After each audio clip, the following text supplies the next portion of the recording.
Hi students, in this session we are going to start our third chapter, that is the human settlements and land use. In this third chapter we are going to study about the human settlements and land use. In first half we will see the human settlements and in second half we will see the land use. In human settlements we will see the meaning of human settlement, different types of human settlements, as well as the factors affecting on the development of human settlements. In next part or in second part we will see the land use. Man has used the land or the earth surface for different purposes. He is engaged in some human activities for his basic needs as well as the other extra needs, and hence the land is used for different purposes, which is called as the land use. Now in first half, that is in human settlements, we will see about the development of human settlements, the classification of human settlements. Now in your textbook there is one satellite image is provided, which is provided in the beginning part of your lesson. Now in this aerial photograph or satellite image, there are some places are highlighted with alphabets like A, B, C, D and E. You have to observe this satellite image carefully. Now in this all the places, the geographical as well as the physiographical conditions as well as the climatic conditions are different, and the geographical, climatic as well as other socio-economic conditions affecting on the development of the human settlements. Where all these factors are favorable, in such places the human settlements can be developed, while in unfavorable conditions the human settlements cannot be developed. So if you observe this image, the place A, you can see here is this place A. In surrounding area there is a white color, and this white color indicates the snow covered region. Actually this place is elevated, which indicates the mountain covered area, which is not suitable for the human settlements. If you see place B, in this place B there is a steep slope with thick forest covered area as well as a dense forest covered area, which is also not favorable for the human settlements. If you can see the place C, which is at the foothills of the mountains, which is favorable for the human settlements because of the fertile plains as well as the flat lands. Next one, that is the place D. You can see here the place D, it may be a delta region with plains. It means that the agricultural activities as well as other economic activities like transport, trade can be developed over here, and hence it is a suitable as well as favorable place for the human settlements. While place E is here you can see a river.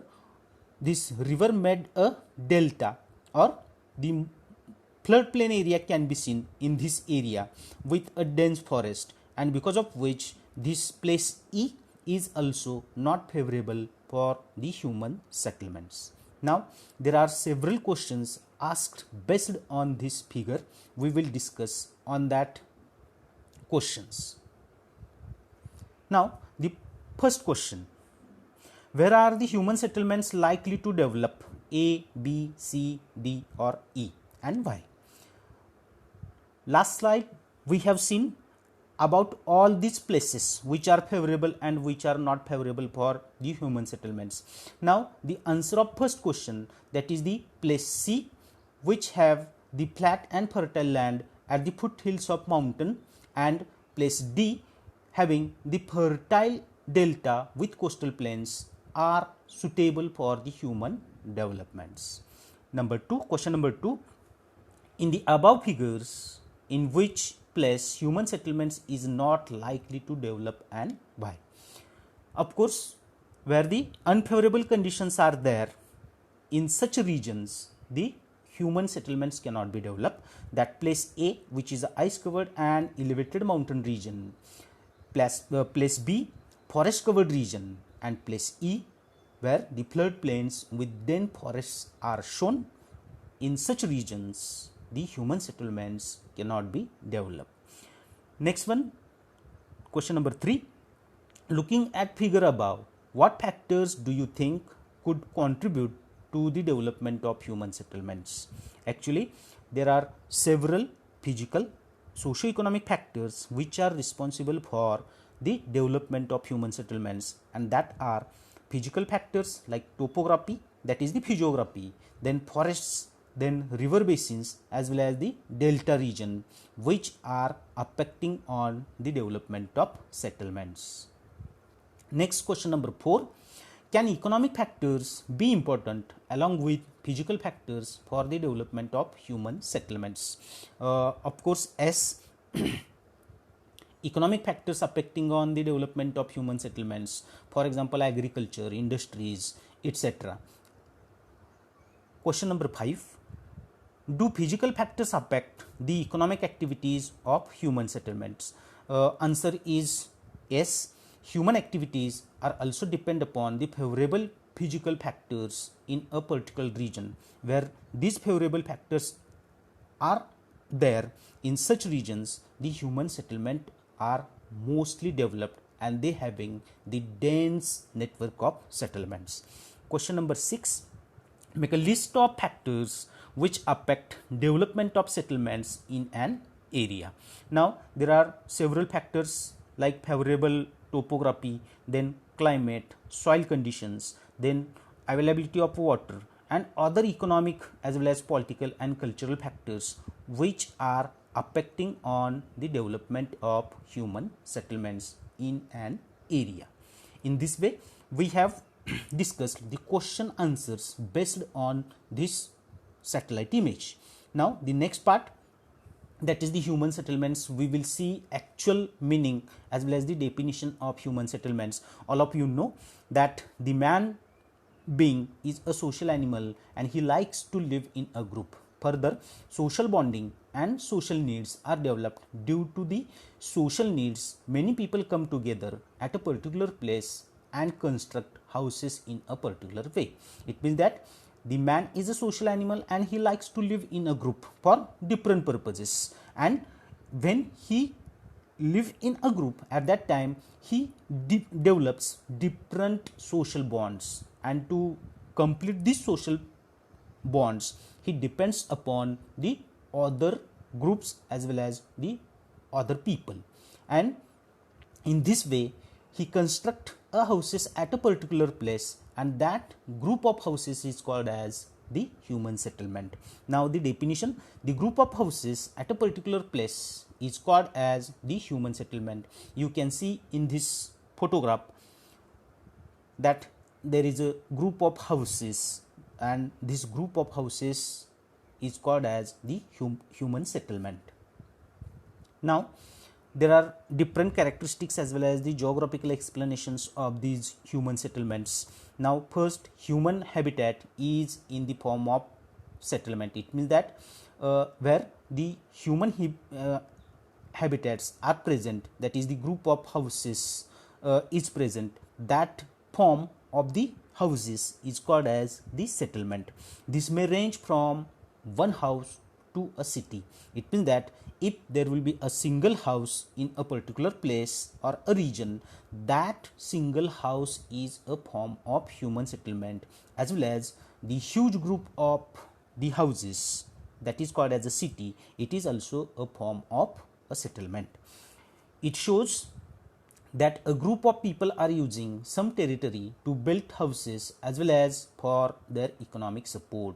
It means that people using a part of territory as well as a part of a land to build the houses as well as for the economic support. It means that the land is used for the construction of houses as well as for the economic activities. Next, man stays here, lives and carries out the economic activities. It means that where such type of the human settlements are developed in surrounding area of such human settlements, there are some economic activities. If you see the rural settlements, around the rural settlements, the agricultural, animal husbandry as well as other allied activities can be developed, while in urban areas, in surrounding part of the urban areas, different human activities like the industries, trade, transport can be developed. Next one, physical, cultural, economic factors affect the human settlements. The physical factors like the topography, then the climate, soils, availability of water, cultural factors like the language, traditions, customs, then economic factors like agriculture, mining, industries also affects on the development of human settlement. Settlements are developed due to the correlation between man and environment.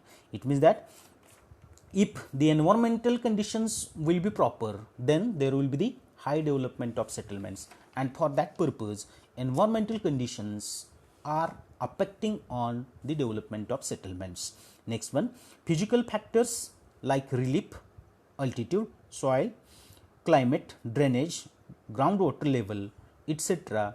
influence the type of spacing of settlements. It means that where all these physical factors are favorable in such regions, the density of human settlements is very high. It means that the human settlements are closely spaced. If you see our Krishna river delta, our Krishna basin, in this Krishna basin area, the human settlements are closely spaced. If you see our Karad Taluka, in this Karad Taluka, the human settlements are closely spaced. For example, in dry regions, water is crucial factor, and therefore houses are situated along the water sources. Sometimes social factors can also lead to fragmentation of settlements. It means that there are several physical factors like water factor is a key factor, where the high availability of water in such regions, there is a dense network of the settlements, and hence where water sources are scarce or there is a scarcity of water in such regions, houses as well as the human settlements are far apart from each other. In drought-prone condition areas, the human settlements are far away from each other and they having very small population.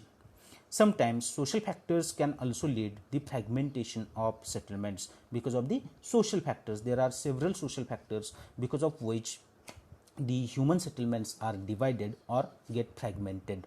Social factors also influencing the human settlements in the past areas were conquered or attacked frequently by outsiders for a long time. Therefore, security concerns favored to evolution of nucleated settlements. It means that in the past there were some group wars for the expansion of their territories, and for that purpose they fights the battles between different groups, and for that purpose, to protect from the enemy group, people started to live in a particular point where all the houses are in a nucleated manner, and that settlements are called as the nucleated settlement.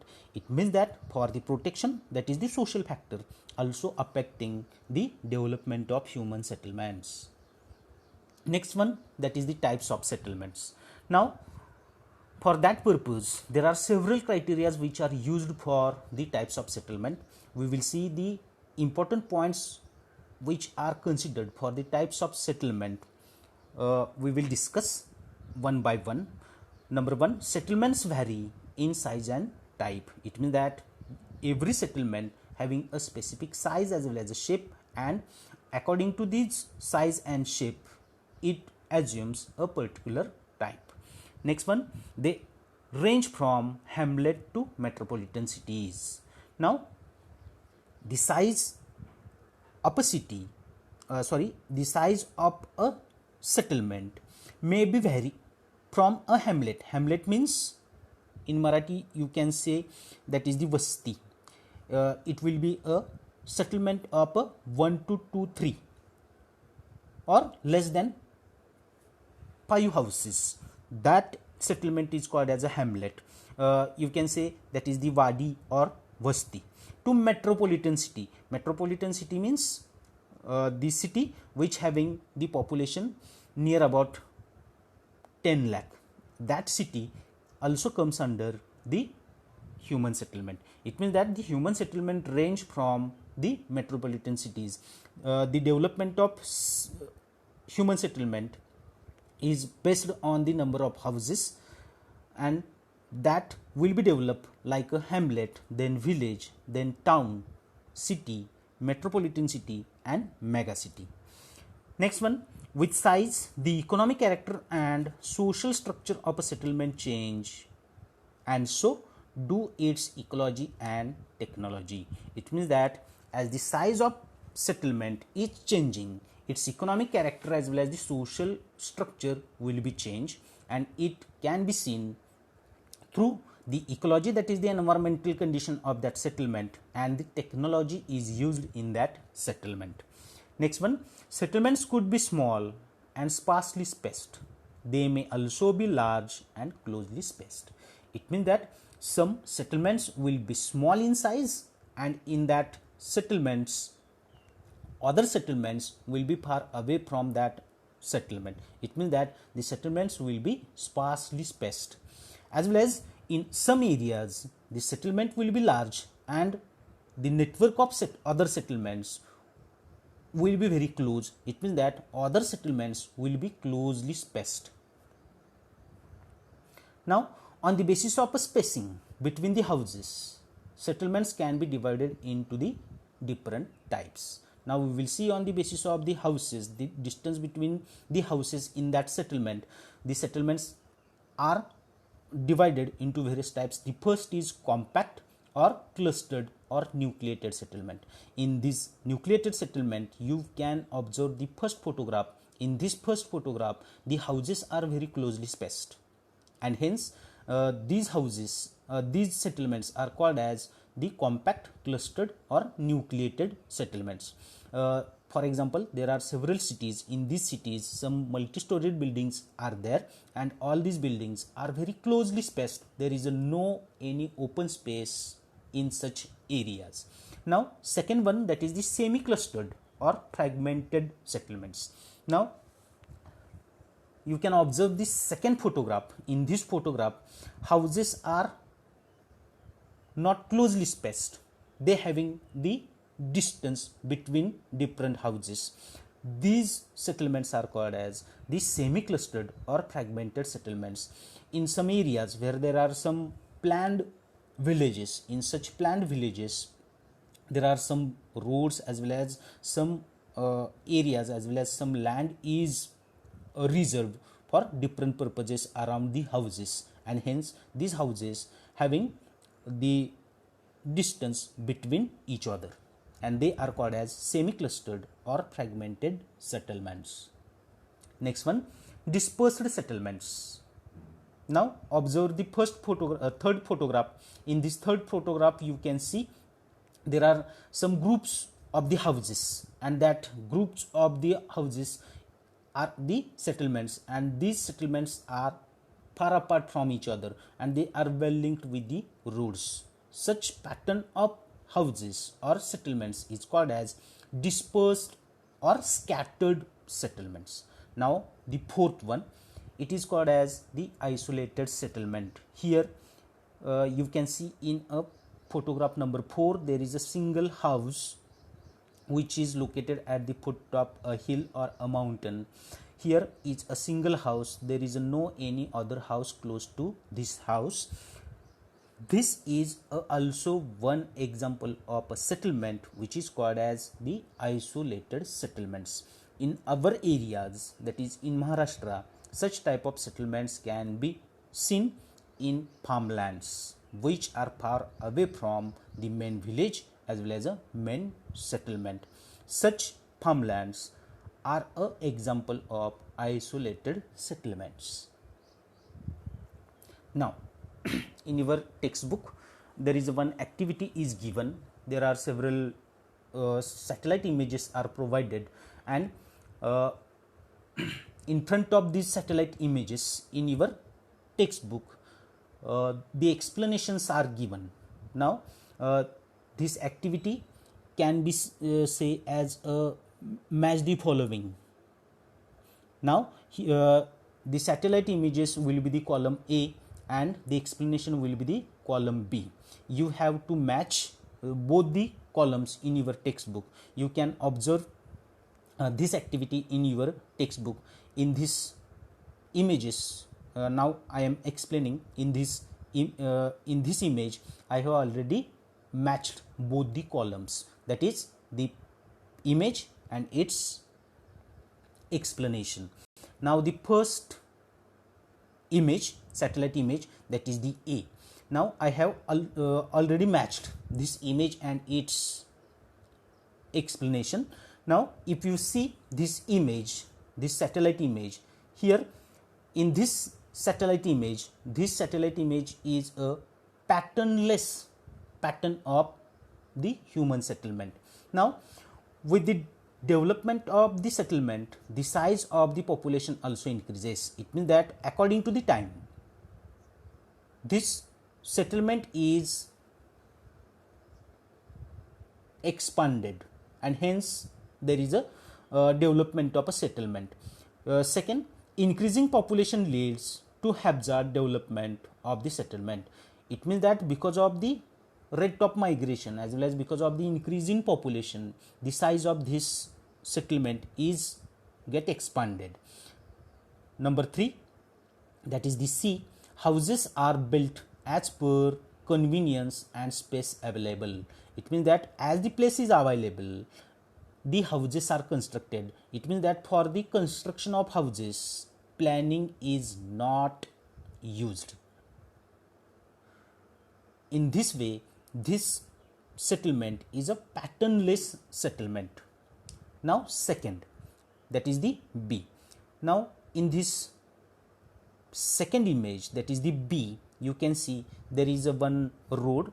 This road may be a metallic road, that is the state or national highway can be seen in this satellite image, and on both the sides of this highway or this roadway there are several settlements can be seen, and these settlements assumed a linear shape because they are situated along the road. Now there are some characteristics of this settlement, that is this settlement is called as a linear pattern. Now settlements occur along the road, railway, canal or river are called as the linear settlements. They are in a straight line or take a shape of the road or the river. It means that these linear settlements cannot not only develop along the roads, they can develop along some rivers, canals as well as the railway lines. Next one, the triangular pattern. Now you can see this settlement assumes the triangular shape. Now we will see the characteristics of this settlement. Number 1, that is the A, found at the confluence of two rivers or roads. It means that where two rivers comes at a nodal point, at a specific point, it is called as a confluence of that river, as well as where two roads meets at a specific point. At that place, such type of triangular patterns of human settlements can be seen.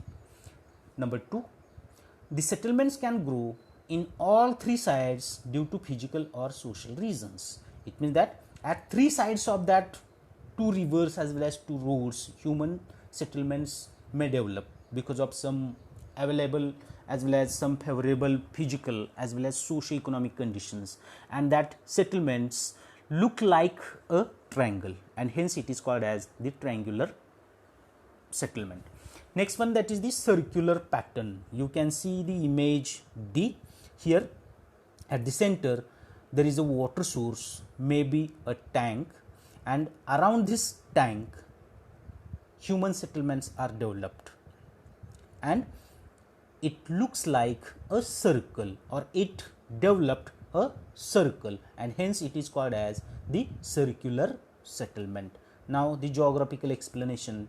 Settlements take shape around a lake or a pond or a tank. That settlements are called as the circular settlements. Houses are closely spaced because of availability of water.